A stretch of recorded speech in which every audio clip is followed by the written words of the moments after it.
Hello दोस्तों, नमस्कार, जय Hind, love you. I hope आप लोग बहुत अच्छे होंगे। इसी के साथ आप लोगों का ओपजीएस रिसर्च सेंटर में बहुत बहुत स्वागत है। जैसा आप लोगों को पता है कि जियोग्राफी का सीरीज चल रहा था, तो जियोग्राफी में आप लोगों को एक नया सेशन और प्रोवाइड करा देते हैं, सबसे ज्यादा क्वेश्चनों के वेरिएशन वाले। इससे पहले मैंने जैव मंडल, जैव विविधता वाले एरिया को करवा दिया। आज मैंने नदियों से संबंधित पूरा क्या नाम है वीडियो करवा दिया है। 38 मिनट का वीडियो, मैं गारंटी लेता हूं इसके बाद कुछ भी यदि आ जाए तो आप जो कहिएगा वो मैं मानने को तैयार हूं। आई बटन पे वो वीडियो मिल जाएगा, उसको जरूर देखिएगा, ठीक है ना। अब बढ़ते हैं आगे। वीडियो लंबा ना हो इसलिए कोई बकवास, नो बकवास वाली सोयल को पढ़ने जा रहे हैं। तो सबसे पहले सोयल का देख लीजिएगा। अब सोयल, मिट्टी का अध्ययन करने वाले विज्ञान को क्या कहा जाता है? तो मृदा विज्ञान कहा जाता है। क्या कहा जाता है बेटा? विज्ञान कहा जाता है, मृदा विज्ञान कहा जाता है। और क्या कहा जाता है? पेडोलॉजी का नाम तो आप लोगों ने सुना ही होगा बेटा, पेडोलॉजी भी कहा जाता है। तो ये इनका अच्छे से जान लीजिएगा। बस आगे बढ़ते हैं। मृदा कितने प्रकार के हैं तो ये देख लीजिएगा। छोटा सा आप लोगों को छोटा पड़ेगा ये स्क्रीन पे, लेकिन मैं पढ़ के सुना देता हूँ। पहले मृदा आएगी, जलोढ़ मृदा हो जाएगी, काली मृदा हो जाएगी, लाल और पीली मृदा हो जाएगी, लेटराइट मृदा हो जाएगी, शुष्क मृदा हो जाएगी, लवणीय मृदा हो जाएगी, पिट मृदा हो जाएगी और वन वन मृदा हो जाएगी। देखिएगा कितना होगा, 1 2 3 4 5 6 7 8 है, ठीक है ना बेटा। कितनी मृदा हो जाएगी? 8 प्रकार की मृदाएं हो जाएंगी। अब आगे बढ़े हम लोग, धीरे धीरे आगे बढ़ते रहेंगे, देखते चलिए, ठीक है। आगे फिर आगे कुछ डाटा इंफॉर्मेशन है, इसको हम लोग कलेक्ट कर लेते हैं, तब उसके बाद आगे बढ़ेंगे। मृदा, सोयल शब्द की उत्पत्ति कहाँ से हुई थी? तो लैटिन भाषा का नाम आप लोगों ने सुना ही होगा। लैटिन भाषा के सोलम से हुआ बेटा। किससे हुआ है? सोलम से हुआ, जिसका नाम होता है फर्श, फ्लोर होता है। क्या नाम होता है? फ्लोर होता है। भारत के सर्वाधिक क्षेत्र में कौन सी मृदा पाई जाती है? तो वह जलोढ़ मृदा है। इसका दूसरा नाम कछारीय मृदा होती है। नाम याद करके चलिएगा। भारत में सबसे ज्यादा मृदा पाए जाने वाली का नाम क्या है? जलोढ़ मृदा है। जलोढ़ मृदा यह भारत के कितने क्षेत्रों में पाई जाती है बेटा? तो यह लिख लीजिएगा। भारत के 22% हिस्से में पाई जाती है। कितने प्रतिशत के? भारत के 22% हिस्से में पाई जाती है। इसके दो प्रकार होते हैं। एक बांगर का नाम सुने होंगे आप लोग, बानर नहीं, बांगर, बानर कह रहे हो, बानर, लेकिन मुंह बना ले तुरंत। एक खादर होती है बेटा, ये खादर होती है। बांगर और खादर। जलोढ़ मृदा मृदा भारत में सबसे ज्यादा पाई जाती है। कितना प्रतिशत? 22%। और दो प्रकार की होती है। कौन होती है सबसे? एक बांगर होती है, एक खादर होती है। सबसे पुरानी जलोढ़ मृदा यदि पूछ ले बेटा, सवाल पूछेगा ये, सबसे पुरानी मृदा, तो देख लीजिएगा बांगर होती है। सबसे पुरानी मृदा बांगर वाली होती है, ठीक है ना। सबसे पुरानी मृदा कौन सी होती है? बांगर मृदा होती है। देखिए, रेगुर मृदा, जिसको अन्य नाम होता है काली मृदा, इसका रेगुर नाम होता है। इसका दूसरा नाम है रेगुर और एक नाम है काली मृदा। काली मृदा किससे बनी होती है? तो बेसाल्टो से टूट टूट के बनती है बेटा। किससे बनती है? बेसाल्ट से टूट टूट के मृदा बनती है। इसमें क्या सबसे ज्यादा पाया जाता है? तो सवाल ये भी पूछता है, लिख लीजिएगा। काली मृदा में सबसे ज्यादा क्या पाया जाता है? तो आयरन पाया जाता है, दूसरा चूना पाया जाता है, तीसरा एल्युमिनियम पाया जाता है, एल्युमिनियम पाया जाता है बेटा, और चौथा मैग्नीशियम सबसे ज्यादा पाया जाता है। सर जी यह कुल पाए जाला का याद करे बका? हाँ बेटा, वह पूछेगा कि काली मृदा में सबसे ज्यादा बहुलकता किसकी पाई जाती है? तो तीनों रख देगा तो कहेगा सभी है कि नहीं है। इसका अगला नाम क्या होगा? रेगुर मिट्टी हो जाएगी। यह काली मिट्टी नाम एक कपास के लिए सबसे ज्यादा उपयोग में लिया जाता है। रेगुर मृदा सर्वाधिक विस्तार राज्य कौन सा है? तो महाराष्ट्र हो जाएगा। यहाँ इससे ज्यादा डाटा जानने की जरूरत नहीं है। महाराष्ट्र गुजरात वाला एरिया पाया जाएगा। अब आगे बढ़िएगा। मालाबार पठार में किस मृदा की पाई जाती है? तो काली मृदा पाई जाती है। और काली मृदा में बहुलकता बता दिए कौन से क्षेत्र? काली मृदा स्वयं जुताई वाली मृदा के नाम से जाना जाता है। मतलब ये अपने आप फट जाती है, जुताई की जैसा दिखाई देता है, जैसे खेतों में हल चला होता है उसी की तरह देता है। देखिए, इसमें कपास की सबसे ज्यादा खेती की जाती है, उपयुक्त होती है। पीला रंग फेर, देखिएगा अभी ऊपर बोले है ना पीला और लाल मृदा, लाल रंग। देखिए किस पीला जो मिट्टी पाई जाती है उसमें फेरिक एक्साइड पाया जाता है, इसी के लिए वह पीला बोली जाती है। तो मृदा पीला होगी तो किसके अधिकता के कारण? फेरिक एक्साइड के लिए। यदि मृदा लाल है तो किसके लिए? लोहा ऑक्साइड के लिए जानी जाती है। किसके लिए बेटा? लोहा ऑक्साइड के लिए जानी जाती है। किसके लिए? लोहा ऑक्साइड के लिए। यदि मृदा पीली है तो फेरिक ऑक्साइड हो जाएगा। यदि मृदा लाल है तो लोहा के ऑक्साइड के लिए जाना। लेटराइट मृदा सर, लेटराइट मृदा, तो सबसे पहले तो ये जान लीजिए केरल कर्नाटक के क्षेत्र में पाई जाती है, केरल कर्नाटक महाराष्ट्र के क्षेत्र में। लेटराइट मृदा की खासियत क्या है, इसमें आयरन बेटा आयरन और सिलिका बहुत ज्यादा पाई जाती है। आयरन और सिलिका की बहुलकता होती है, क्या होती है, बहुलकता होती है, मतलब ज्यादा पाया जाता है, ठीक है ना। लेटराइट मिट्टी, और लेटराइट मिट्टी सबसे ज्यादा उपयोगी किसके लिए, तो लिख लीजिएगा, लिखना चाहे तो चाय के लिए उपयोगी है। इलायची का नाम सुने हैं कि नहीं, इलायची खाली देखिए गला बैठ गया हमारा, इलायची के लिए माना जाता है, काजू की खेती के लिए माना जाता है। इससे ज्यादा यहाँ पे कुछ भी जानने की जरूरत नहीं है। लोहे की मात्रा अधिक होने के कारण मृदा कौन सी मृदा दिनों दिन अनउर्वरक हो जाती है, मतलब उर्वरक नहीं रह जाती, तो वो लेटराइट मृदा है। और ज्यादा किसके लिए होता है, लोहा ऑक्साइड के लिए होता है, पीला फेरे ऑक्साइड के लिए होता है। बस इससे ज्यादा आगे जाने, मृदा की क्षारीयता को कम करने के लिए जिप्सम का प्रयोग किया जाता है। मृदा में क्षारीयता बेटा, क्षारीयता मतलब अम्लीयता बढ़ जाए तो उसको कम करने के लिए क्या, लेटराइट मृदा का भारत में कहाँ सबसे ज्यादा पाया जाता है, तो मालाबार तट पे पाया जाता है। सबसे कम जल साधारण क्षमता वाला, तो सबसे कम मतलब पानी सोखने वाला वो बलुई दोमट मिट्टी होती है, सबसे कम पानी सोखती है। तो सवाल पूछेगा तो आप लोगों को बताना पड़ेगा। पौधों को सबसे अधिक जल किस मृदा से मिलती है, तो चिकनी मिट्टी से मिलती है। किससे मिलती है, सबसे ज्यादा पौधों को चिकनी मिट्टी से मिलती है। किससे मिलती है, चिकनी मिट्टी से मिलती है बेटा। आगे बढ़े फिर से, चंबल की घाटी का निर्माण भौगोलिक प्रक्रिया के अवनलिका अपर्दन के कारण हुआ, छोड़ दीजिए, कहीं नहीं पूछने वाला। चाय बागवानों के लिए कौन सा होती है, देखिए बताए हैं, लेटराइट मृदा। दोमट मिट्टी गाद मृदा और रेत के लिए प्रसिद्ध होती है। भारत की मृदाओं में किस सूक्ष्म तत्व की सर्वाधिकता कमी होती है, भारत की मृदा में, देखिएगा भारत की पूरी मृदा की बात कर रहा है, यहाँ थोड़ा सा कंसंट्रेशन बढ़ा लीजिएगा। सवाल पूछ ले कितनी मिट्टियों में सबसे ज्यादा मृदा की कमी जस्ता की पाई जाती है, तो सभी मिट्टियों में पाई जाती है।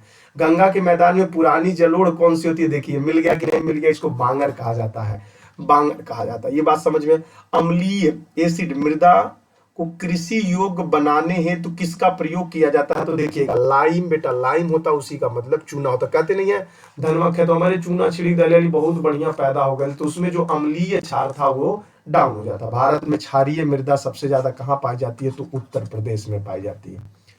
लवणीय मृदा में नाइट्रोजन और चूने की अल्प मात्रा पाई जाती है, अल्पता पाई जाती है। अल्पता का मतलब होता है बेटा कम मात्रा में, इससे ज्यादा यहाँ मत जानिए, क्योंकि क्वेश्चन सॉल्व करना है आपको, विशेषज्ञता हासिल लेनी है तो ऑफलाइन में मिलिए, और कहिए स्पेशल हमको जियोग्राफी पढ़ना है, तो जितना कहिए नहाते रहिए समुद्र के मैरियान, प्रशांत महासागर के मैरियान ग्रंथ की तरह। जैव मृदा का रंग नीला क्यों होता है, तो अम्लीय फेरस आयरन के कारण होती है। देख लीजिएगा बेटा, अम्लीय जैव मृदा का रंग नीला क्यों होता है, पता चल गया। पश्चिम राजस्थान की मृदा किसमें किस खनिज की अधिकता पाई जाती है, किस खनिज की अधिकता पाई जाती है, देखो अधिकता और कमता, ये ध्यान रखिएगा, सवाल यहीं से ज्यादा बनता है। कैल्शियम की सबसे ज्यादा अधिकता। मरुस्थलीय मृदा में किस पोषक तत्व का अभाव होता है, मरुस्थलीय मृदा में सबसे ज्यादा किसका ज्यादा अभाव होता है, तो ध्यान रखिएगा बेटा उसमें नाइट्रोजन का होता है। यदि लाल मृदा आपसे पूछ दे, लाल मृदा में यदि किसकी अभाव पाई जाती है, तो सबसे पहले बेटा नाइट्रोजन रखिएगा, नाइट्रोजन का सबसे ज्यादा पाया जाता है, और फास्फोरस का सबसे ज्यादा कमी पाई जाती है लाल मृदा में। यदि भारत की मृदा में सबसे ज्यादा कमी है, तो वह जस्ता की कमी है, और नाइट्रोजन की कमी है, फास्फोरस की कमी है, यही सबसे ज्यादा है। मृदा अपरदन को किस प्रकार रोका जा सकता है, तो वन आवरण के द्वारा, वनों को लगा के मृदा को रोका जा सकता है। देखिएगा मिट्टी की अपरदनता देखिएगा, 1 से 6 के बीच में अम्लीय होती हैं, 2 और 7 के बीच में उदासीन होती हैं, 8 से 14 के बीच में क्षारीय होती हैं। इससे ज्यादा यहाँ जानने की जरूरत कुछ नहीं है। यदि आप एक बात कहें तो एक चीज, चलिए डाटा बता देते हैं। अब आपको डाटा क्या बता दें, हम आपको डाटा बता दें, हाँ केंद्रीय याद आ गया, केंद्रीय बेटा, केंद्रीय कहीं इसके बाद वीडियो देखने की जरूरत नहीं है, आंख बंद करके मत देखिएगा, मैं बिल्कुल कह रहा हूं। यदि इससे ज्यादा कुछ हो जाए तो जो चाहिएगा कमेंट सेशन में लिख के जाइएगा।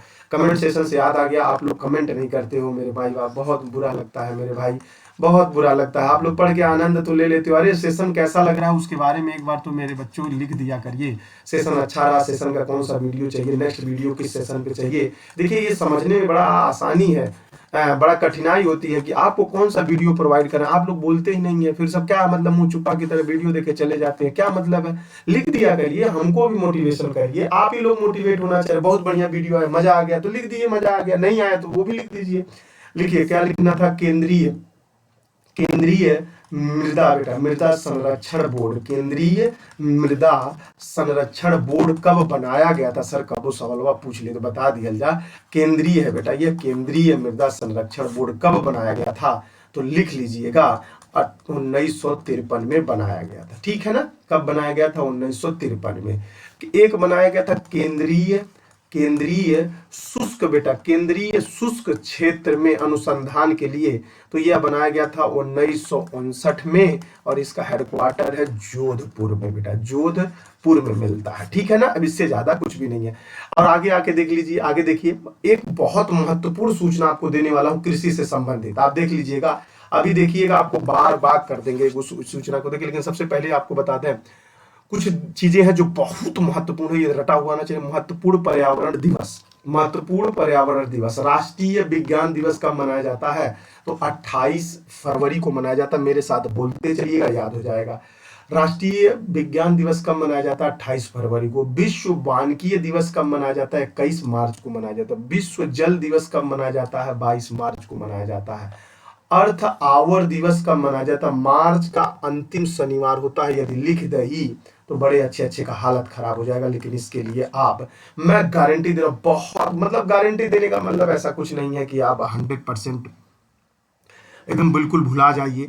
100% का मतलब है यदि किसी प्रकार का सवाल बना तो मैं लिखित साइन कर रहा हूं, इसको वीडियो को लेकर आ जाइएगा, सवाल यहीं से बनेगा, ये गारंटी दे रहा हूं। ठीक है ना, अब बनेगा ही नहीं तो फिर आएगा कहां से, जब इस क्षेत्रों से सवाल, जियोग्राफिक से सवाल उठेगा तो यहां से सवाल आएंगे, ऐसा मैंने कहता हूं।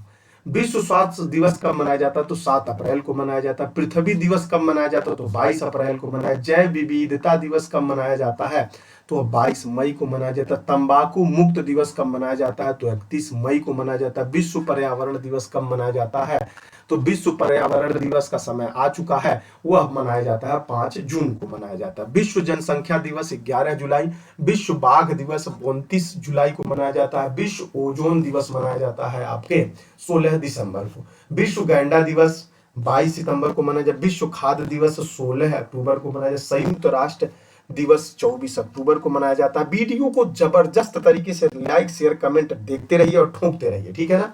विश्व पर्यावरण संरक्षण दिवस 25 नवंबर को। मानव अधिकार दिवस 10 दिसंबर को। राष्ट्रीय प्रदूषण रोकथाम दिवस आपको इतने को मनाया जाता है। राष्ट्रीय सुरक्षा दिवस इतने टाइम को मनाया जाता है।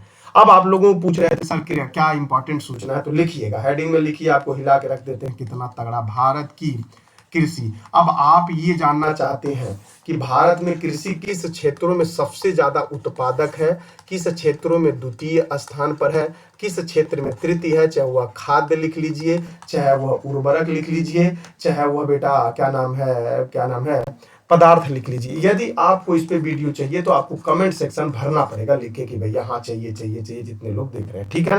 भारत का कुल क्षेत्रफल, भारत विश्व में सबसे ज्यादा कृषि के क्षेत्रों में पाया जाता है। 51% भारत का कृषि क्षेत्र योग्य जमीन है, ठीक है ना। कृषि क्षेत्र, भारत सबसे ज्यादा कृषि क्षेत्र वाला देश है जी। कितना है, पूरे क्षेत्रवा में से 51%, आधा से भी थोड़ा सा ज्यादा है। तो देखिएगा इसमें कौन सी भूमि है, 4% तो भूभाग है बेटा, 4% तो भूभाग है, और 4% भूभाग है। चारागाह के लिए कितना है, चारागाह के लिए आपके 21% है, 21% है बेटा, 21% चारागाह के लिए है। बंजर भूमि कितना है गुरुदेव, तो दिमाग ठंडा हो जाएगा, 24% है। यदि भारत पूरे बंजरों भूमि पे काम कर दे तो मुझे लगता है कि आप लोग भी बाग हो जाएंगे, ठीक है ना। बचा हुआ मान के चलिएगा, ठीक है। चलिएगा, आप लोगों ने देखा होगा क्या नाम है, 7वीं सूची होगी बेटा, 7वीं सूची के 14 बेटा, प्रविष्ट कितने में है, प्रविष्ट 14 में भूमि के बारे में, मिट्टियों के बारे में जो भी कुछ संरचनाएं की गई हैं तो यहाँ पे बताया गया है, ठीक है ना। अब इससे ज्यादा यदि आपको वीडियो चाहिए तो बताइएगा कैसा वीडियो, तो बता दें। भारत विश्व में चावल उत्पादन पे कौन सा स्थान है, तो आप बता सकते हैं भारत विश्व में चावल उत्पादन में दूसरा स्थान है बेटा, दूसरा स्थान है। कितना प्रतिशत विश्व का करता है? तो 21.7% करता है। यदि इस तरह के वीडियो को आपको चाहिए, पहले नंबर पे कौन है? तो पहले नंबर पे चीन आता है। यदि इस तरह का वीडियो चाहिए तो जबरदस्त तरीके से लाइक शेयर कमेंट करते रहिए और शेयर करते रहिए और क्लास के फीडबैक देते रहिए। कोई समस्या परेशानी है तो उसके बारे में आप जरूर याद किया करिए। आपको जिस पे वीडियो चाहिए मैराथन क्लास के सारा कुछ बनाया जाएगा। मस्त रहिए, खुश रहिए, आनंद लेते रहिए। Love you, take care, bye. और आप लोग जरूर फीडबैक देना मत भूलिए, मत भूलिए, मत भूलिए, बिल्कुल मत भूला करिए।